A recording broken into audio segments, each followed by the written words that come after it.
তাইফের সোনার কুঠার। ছোট্ট একটা গ্রামে থাকত এক মিষ্টি ছেলে। নাম তার তাইফ আহমেদ ইলাফ। তাইফ খুব সৎ, পরিশ্রমী আর আল্লাহ ভীরু ছিল। প্রতিদিন সকালে নামাজ পড়ে সে যেত কাঠ কাটতে। তার বাবা দূরে থাকে কাজের জন্য। তাইফ সব সময় বাবার কথা মনে রাখত। বাবা বলেছিলেন, তাইফ সব সময় সত্য বলবে, আল্লাহ সৎ মানুষদের ভালোবাসেন। একদিন তাইফ নদীর ধারে কাঠ কাটছিল। হঠাৎ তার কুঠারটা হাত ফসকে পানিতে পড়ে গেল। নদীটা গভীর।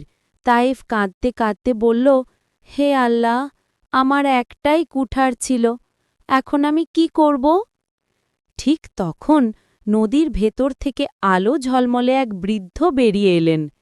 বৃদ্ধ মমতা ভরা কণ্ঠে বললেন, ছোট্ট ছেলে, তুমি কেন কাঁদছ? তাইফ বলল, আমার কুঠারটা পানিতে পড়ে গেছে চাচা, আমি ওই দিয়েই কাঠ কেটে মায়ের জন্য চাল কিনতাম। বৃদ্ধ নদীতে ডুব দিলেন। কিছুক্ষণ পর ফিরে এলেন এক সোনার কুঠার হাতে নিয়ে। এইটা কি তোমার কুঠার?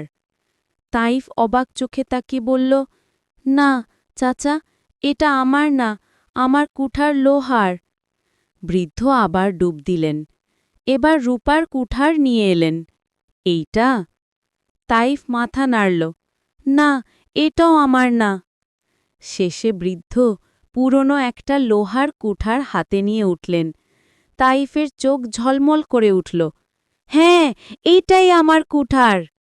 বৃদ্ধ তখন হাসলেন, তুমি একজন সৎ ছেলে তাইফ, আল্লাহ তোমাকে ভালোবাসেন।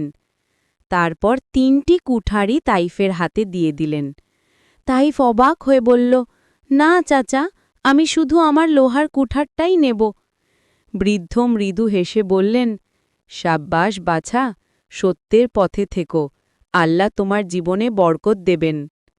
তাইফ সেজদায় পড়ে আল্লাহকে বলল, হে আল্লাহ, আমাকে সব সময় সত্য থাকতে সাহায্য করুন। শিক্ষা: সততা কখনো ক্ষতি করে না, সত্য মানুষকে ছোট করে না, বরং আল্লাহর কাছে তাকে বড় করে তোলে।